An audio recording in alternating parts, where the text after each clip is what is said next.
ನಮಸ್ಕಾರ ಪ್ರಿಯ ವೀಕ್ಷಕರೇ, A N news ಸ್ವಾಗತ. ನಾನು ನಿಮ್ಮ ನಿರಂಜನ್ ಸರೂರ್. ಬೆಳಗಾವಿ ಜಿಲ್ಲೆ ಯಮಕನಮರಡಿ ಮತಕ್ಷೇತ್ರದ ಜಿಲ್ಲಾ ಉಸ್ತುವಾರಿ ಸಚಿವರು ಹಾಗೂ ಲೋಕೋಪಯೋಗಿ ಇಲಾಖೆಯ ಸಚಿವರು ಆದಂತಹ ಸತೀಶ್ ಜಾರಕಿಹೊಳಿರವರ ಅನುದಾನದಲ್ಲಿ ಪರಕನಹಟ್ಟಿ ಗ್ರಾಮದಲ್ಲಿ ನೂತನ ವಾಲ್ಮೀಕಿ ಭವನ ಉದ್ಘಾಟನೆ ಸಮಾರಂಭವನ್ನು ಯುವ ನಾಯಕ ರಾಹುಲ್ ಜಾರಕಿಹೊಳಿ ಅವರು ನೆರವೇರಿಸಿದರು.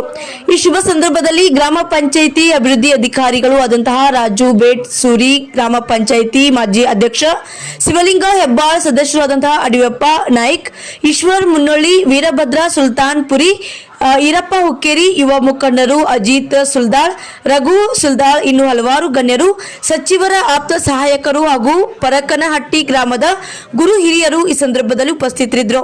ವರದಿಗಾರರು ನಿರಂಜನ್ ಶಿರೂರ್, ಎಎನ್ ನ್ಯೂಸ್, ವಿಜಯಪುರ. ಧರಣಿಯ ಜನರು ತಾಪವರುಷಿದ ಗುರು ಶಿವಪುತ್ರರಿಗೆ ವರಣಿ ಜಗುಣ ವಿರಚಿತ ಶಾಸ್ತ್ರದ ಗುರುತನ್ನು ತಿಳುಪಿದಗೆ